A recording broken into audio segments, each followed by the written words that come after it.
Elena.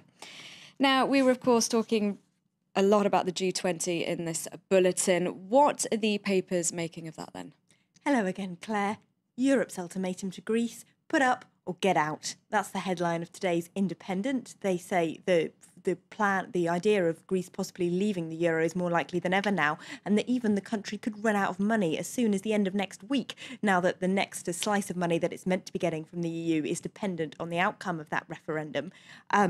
If we have a look on the inside, their editorial argues that a small country of just 11 million people should be able to leave the euro without it causing spiralling problems for anybody else. The fact that it can't, that we're all worried about the contagion, shows that the financial system is just too unstable, and every country needs to start getting their finances in order so that a small country can collapse and we don't need to worry about the spread to everywhere else.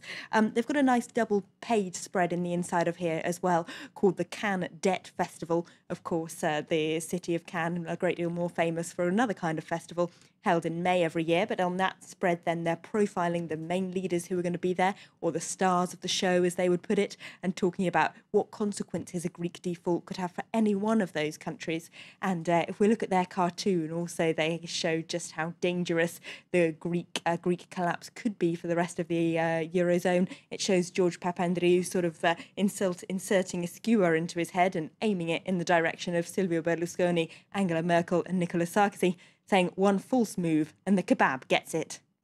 And it's not just European papers looking at this problem of contagion or worries about contagion. No, let's have a look at the Wall Street Journal. They've published an editorial today called "Why Americans Can't Avoid a Eurozone Collapse." They say it might be a little bit tempting for Americans to feel slightly smug about the Eurozone chaos, but actually the international banking system is so interlinked, and that any Eurozone collapse will bring a US financial collapse with it. And of course, new bailouts might well mean cash from the International Monetary Fund, and that means American taxpayers. We were also talking earlier about the possibility of China bailing out euro. Let's have a look at the China Daily, which is really the Beijing government's English language propaganda organ, we can say. Now, they talk about the worry of the instability of making an investment in the Eurozone. They basically say China can't invest unless they have stronger guarantees from the Eurozone they will get that money back. And of course, there's not much sign we'd know where those guarantees were coming from. Now, bringing it back to Greece, which of course is at the centre of all of this, it's not even a G20 member, but of course the crisis there is central to all of this. What is the Greek press making of that referendum? He's pulling the country out of the euro. That's Eleftherio-Types' headline today, talking about Papandreou's referendum, of course. They accuse him of behaving like a small, petulant child facing Nicolas Sarkozy and Angela Merkel. There's a similar point of view over at Keti Merini. They've got a cartoon showing a very tiny Papandreou being leaned over by big Merkel and Sarkozy, who are saying to him, now you need to ask permission even to go to the loo.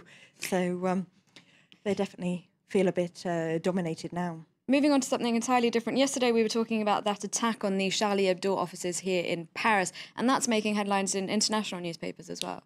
Yes, let's look at an interesting piece in the Daily Beast, which says that actually this controversy is a gift to French far-right politicians, both to Nicolas Sarkozy and to Marine Le Pen, they say. They say that they play on a generalised resentment of Muslim immigrants in thinly veiled but suggestive language, and this gives them a perfect opportunity to continue with that rhetoric. OK, thank you very much, Elena Casas, for that look at the international newspapers. Time now for a reminder of our top stories here on France 24. France and Germany give Greece